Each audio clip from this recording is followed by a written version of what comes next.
Tenía 22 años y estaba sin hogar.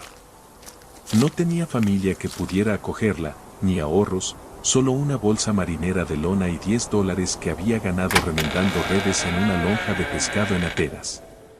Y con esos $10, compró una estación abandonada de salvamento marítimo de la Guardia Costera en una isla barrera frente a la costa de Carolina del Norte, en un tramo de los Outer Banks que no había tenido personal desde que el servicio la desmanteló en 1958.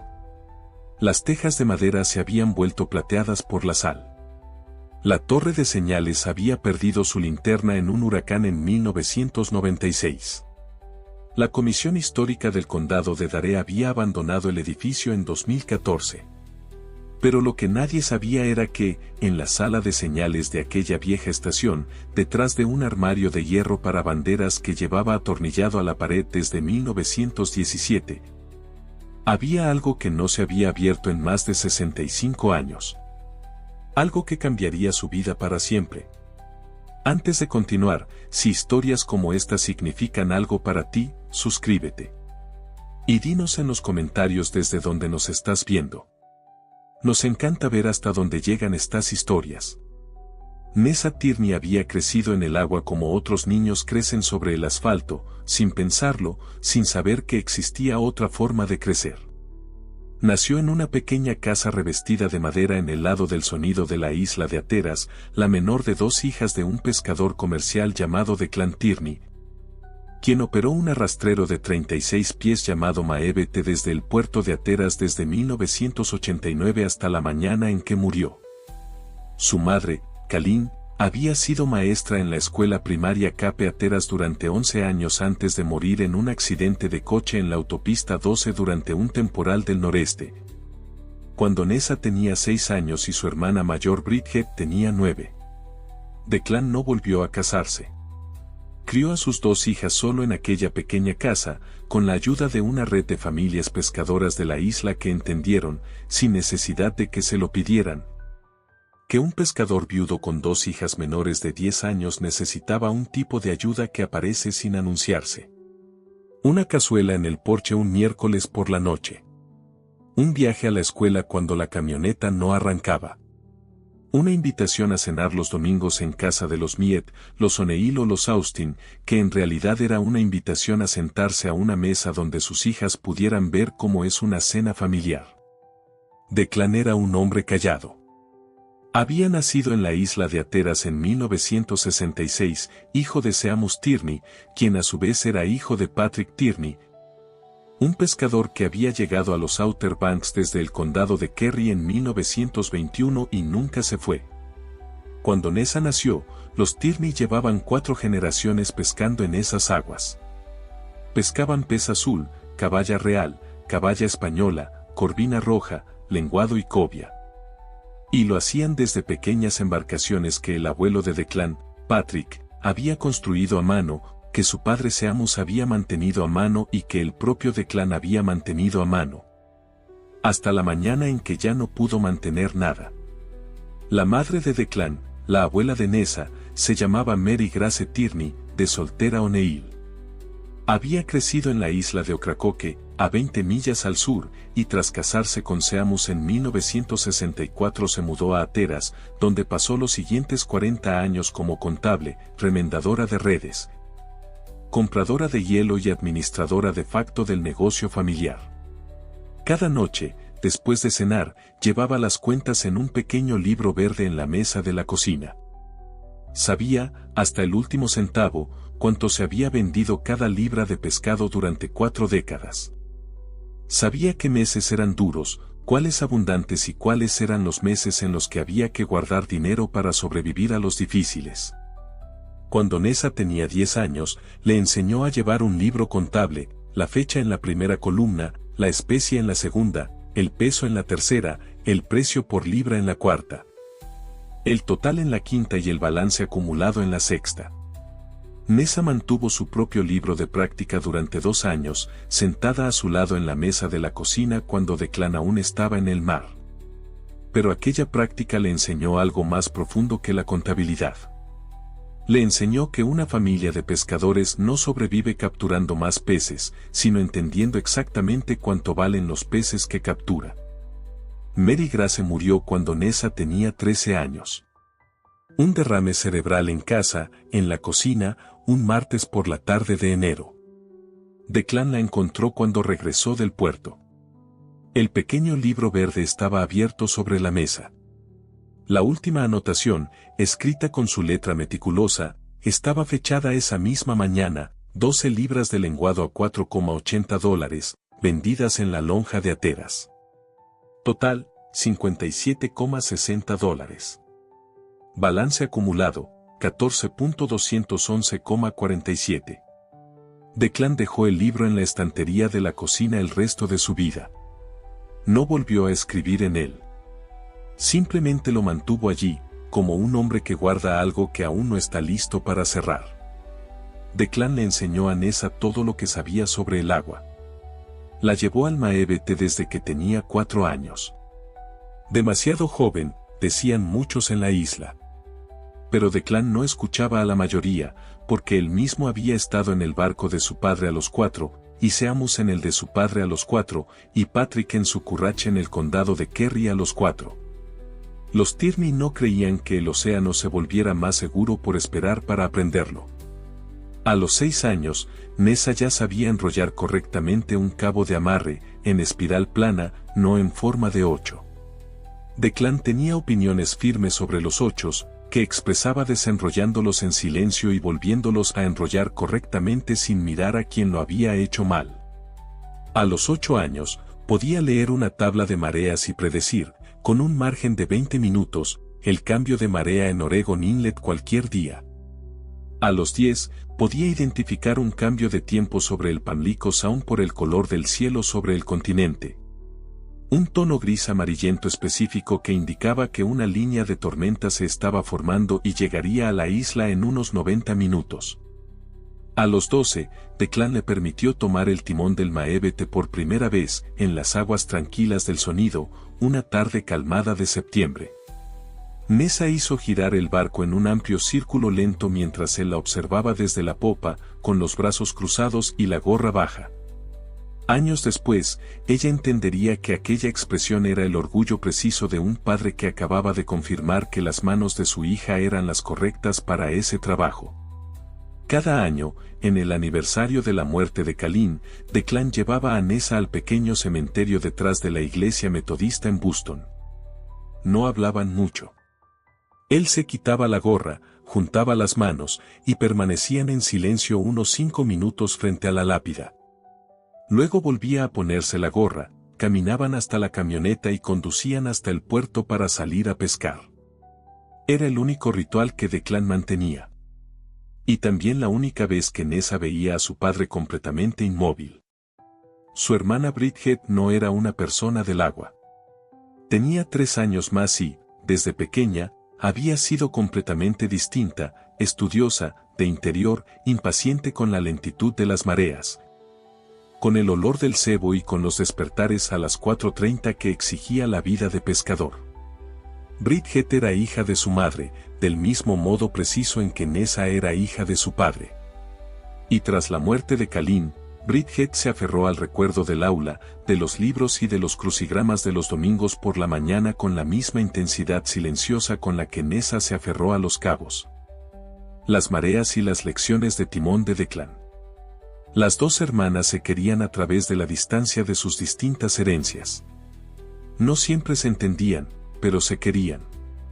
Bridget dejó Ateras a los 18 años. Se fue a la Universidad de East Carolina, en Greenville, con una beca.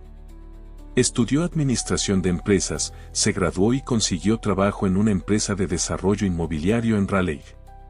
Desde entonces, solo regresaba a la isla en Acción de Gracias, en Navidad y durante 2 semanas en agosto, cuando se quejaba de los mosquitos, la humedad, la lentitud de Internet y el hecho de que Declan aún no tuviera lavavajillas. Nessa se quedó. Terminó la escuela secundaria en Ateras.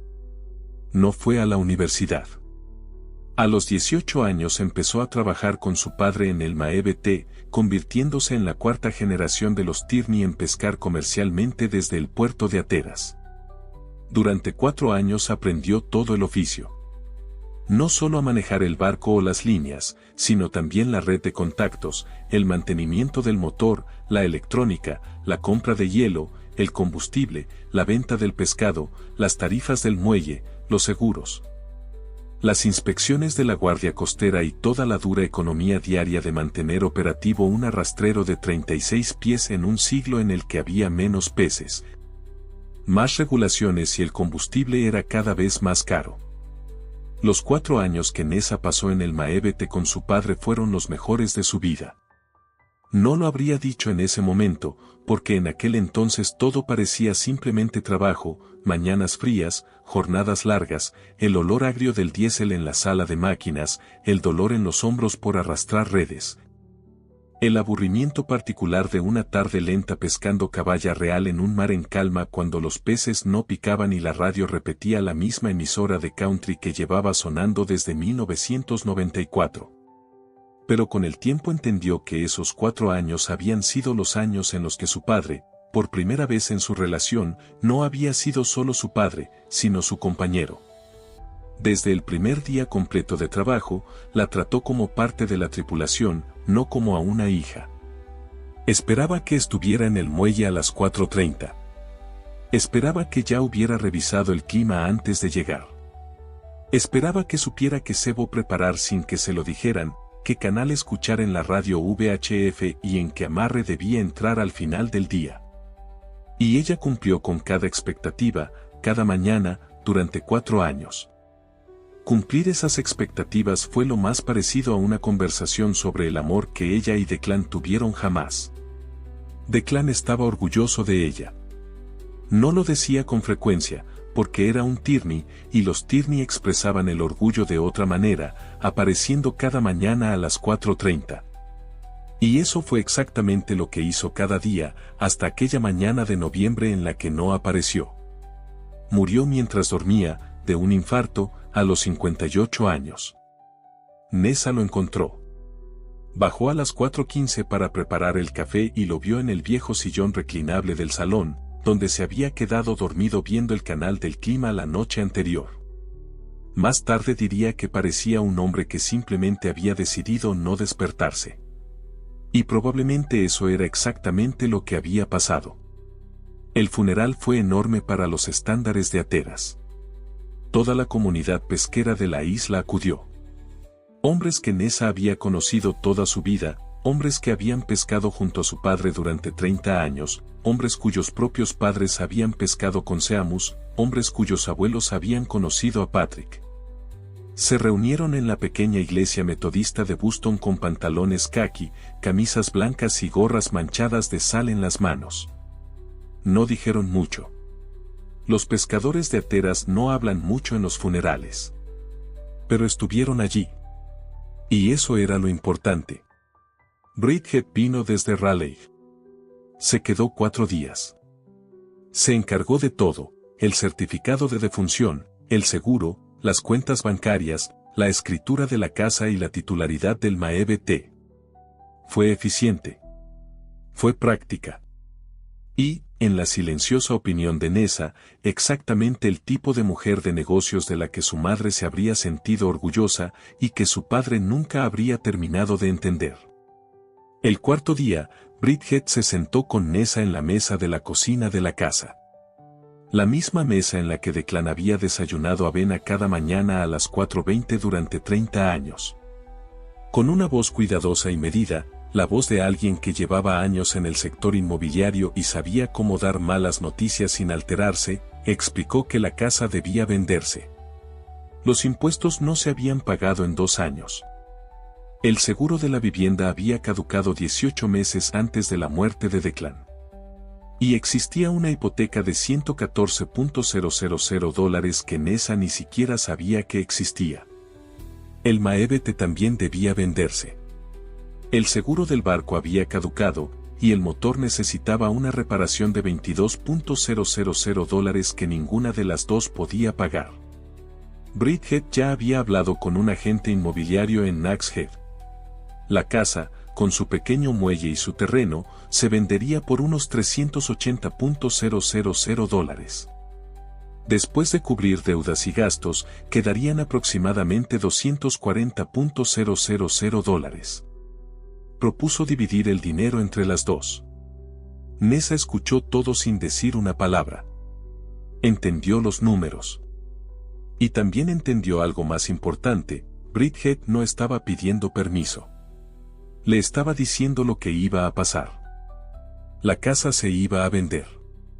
El barco se iba a vender. La cuarta generación de los Tierney en Hatteras iba a terminar, al menos en términos económicos, con una transferencia bancaria de $120,000 para cada hermana y un apretón de manos con un agente inmobiliario de Nags Head. Nessa preguntó: ¿Dónde voy a vivir, Bridge? Bridget respondió: puedes quedarte conmigo en Raleigh hasta que averigües qué hacer. Nessa entendió, de la forma específica en que lo entiende la hija de un pescador de 22 años, que no iba a ir a Raleigh. Nunca había estado allí. Había pasado toda su vida en una isla barrera de 30 millas, con el océano a un lado, el sonido al otro y el cielo como único techo. El Walmart más cercano estaba a 2 horas en coche, cruzando un puente. Raleigh no era un lugar que pudiera contenerla. La casa se vendió en marzo. El Maebete se vendió en abril a un capitán de charter de Virginia Beach que le prometió a Nessa que mantendría el nombre. Nessa se quedó de pie en el muelle del puerto de Hatteras la mañana en que el capitán sacó el Maebete por última vez de su amarre y observó cómo la popa del barco de su padre, de su abuelo y de su bisabuelo se hacía cada vez más pequeña hasta desaparecer tras el rompeolas. Tenía $120,000 en su cuenta bancaria. No los tocó. Ese dinero no era suyo, decidió. Ese dinero era de los Tierney, 4 generaciones de hipotecas, impuestos, tarifas de muelle, combustible y seguros comprimidos en una transferencia. Pertenecía a la familia, no a ella. Y lo guardaría hasta entender qué habría querido la familia que hiciera con él. Se mudó a una habitación alquilada encima de una lonja en Hatteras Village por $400 al mes. Consiguió un trabajo remendando redes en la misma lonja por $14 la hora.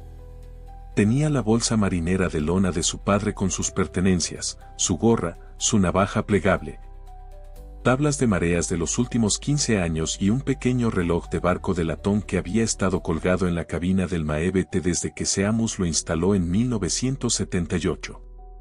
Llevaba el reloj en la bolsa a todas partes. Seguía funcionando. Si estás disfrutando esta historia, tómate un segundo para suscribirte. Nos ayuda a seguir creando historias como esta. Y dinos en los comentarios, ¿qué es algo que tu padre o tu madre te enseñaron a leer? No un libro, sino un cielo, una marea o un sonido que sigues leyendo cada día sin pensarlo.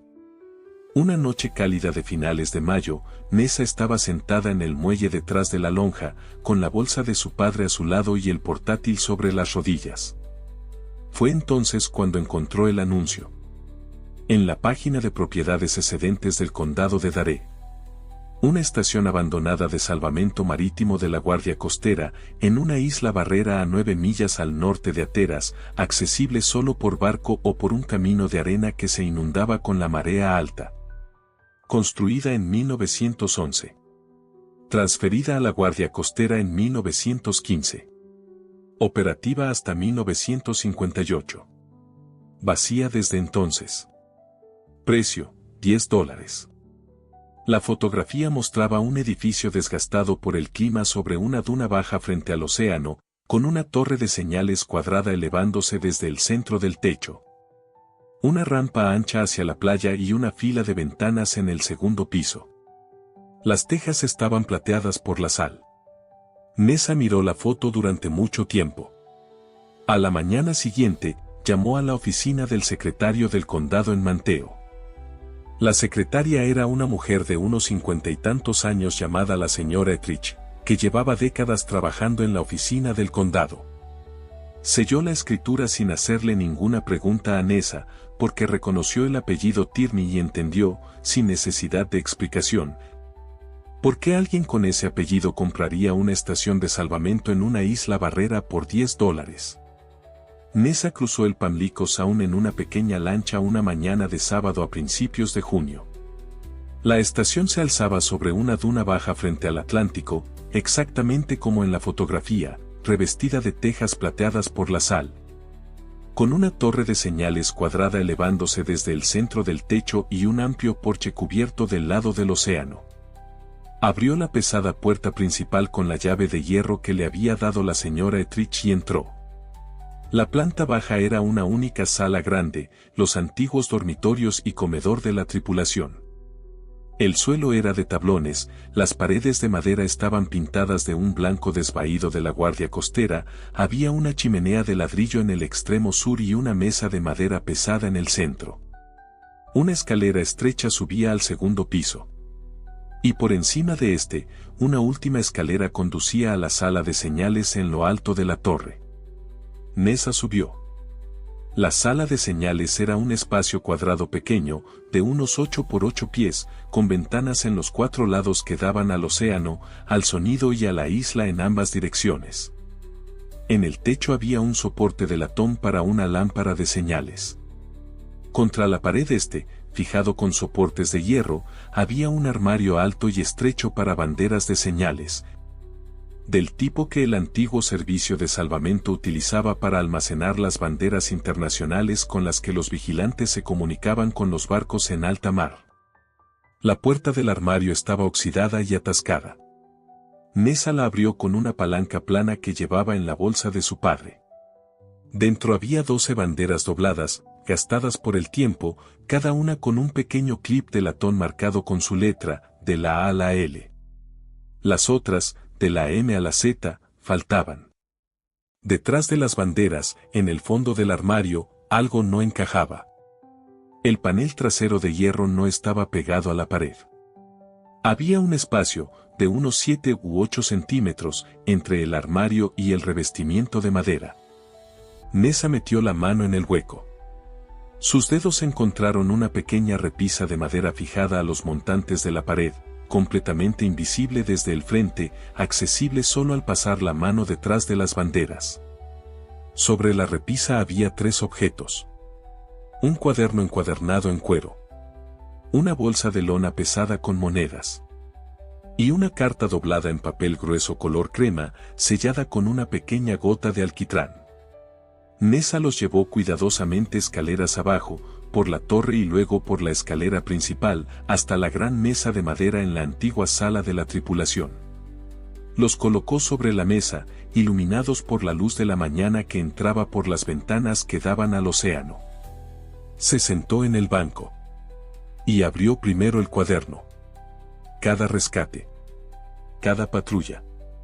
Cada vigilancia de tormenta registrada desde 1911 hasta la última entrada, fechada el 30 de septiembre de 1958. 47 años. 6 encargados distintos habían llevado ese registro. Nessa pasó directamente a la última página. La estación se desactiva hoy por orden del Distrito 5 de la Guardia Costera. Última guardia realizada por el encargado H.R. Gaskins, de 0600 a 1800. Ninguna embarcación en peligro. Estado del mar, 2, viento del norte y del este, 8 nudos. Cielo despejado. Esta estación ha salvado 341 vidas en 47 años de operación. Soy el último encargado. Howard Raymond Gaskins, BMC, USCG. Nessa dejó el cuaderno. Luego abrió la bolsa de lona. Monedas de oro. 28 piezas Liberty Double Eagle. Más tarde sabría que valían aproximadamente $58.000. Por último, tomó la carta. El sello de alquitrán se quebró limpiamente entre sus dedos. El sello de alquitrán se rompió limpiamente. ¿Para quién encuentre esto? Mi nombre es Howard Gaskins. He servido como encargado de esta estación desde junio de 1941 hasta hoy, 30 de septiembre de 1958. Tengo 51 años. Mañana cerraré esta estación y seré trasladado a un puesto de oficina en Elizabeth City que no deseo. He mantenido esta estación durante 17 años que incluyeron la guerra, durante la cual patrullamos esta playa cada noche, con cualquier clima, buscando submarinos alemanes. Los huracanes de 1944 y 1954, y 341 rescates de pescadores, marineros, navegantes recreativos. Y un niño en una balsa de goma que había derivado 2 millas mar adentro desde una playa en Nags Head y que, cuando lo encontramos, estaba cantando una canción sobre una ballena. El oro es lo que he ahorrado de mi salario en la Guardia Costera durante esos 17 años. No confié en los bancos después de lo que ocurrió con los ahorros de mi padre en 1933. Escondí las monedas detrás del armario de banderas porque está atornillado a la pared con soportes de hierro, y nadie que no conozca esta estación pensaría en mirar detrás. El cuaderno pertenece a esta estación y no puedo obligarme a entregarlo a la oficina del distrito en Elizabeth City, donde será archivado en un gabinete y olvidado. No sé quién encontrará esta repisa. Espero que sea alguien que entienda el agua. Espero que sea alguien que haya hecho guardia. Espero que sea alguien que entienda que una estación de salvamento no es un edificio. Una estación de salvamento es una promesa de que alguien está prestando atención. Si eres esa persona, esta estación es tuya ahora. Mantén la luz. Howard R. Gaskins. Boatswain Matechev, USCG. 30 de septiembre de 1958. Nessa leyó la carta 2 veces. Luego una tercera. Después la dejó sobre la mesa de madera, apoyó ambas manos a cada lado y lloró. Lloró durante unos 2 minutos, sola en la antigua sala de la tripulación, con la luz de la mañana entrando por las ventanas y el sonido del Atlántico rompiendo en la playa. Luego se secó el rostro con el dorso de la mano, tomó la carta y la leyó una 4ª vez. No se disculpó por llorar. No había nadie ante quien hacerlo. Su padre, Declan, había llorado exactamente una vez delante de ella, en el muelle del puerto de Ateras, la mañana después del huracán Isabel en 2003, cuando encontró el Maebete intacto en su amarre, rodeado por los restos de 6 embarcaciones que no sobrevivieron. Lloró unos 30 segundos. Y luego comenzó a sacar el agua de la cubierta. Nessa tenía 9 años. Y entendió, al verlo, que llorar no era lo opuesto a trabajar. Llorar era simplemente algo que ocurría en el camino hacia la siguiente tarea. Miró a su alrededor, la estación vacía, la chimenea de ladrillo, la luz de la mañana. Y dijo en voz alta: «Gracias, jefe Gaskins. Mantendré la luz». La reconstrucción tomó meses de trabajo paciente. La primera tarea importante fue la chimenea sur. El aire salino había erosionado las juntas de mortero casi 1 centímetro en el lado que daba al océano. Y las 4 hileras superiores de ladrillos comenzaban a inclinarse hacia afuera de una forma que no sobreviviría a otra temporada de huracanes. Nessa la reparó ella misma.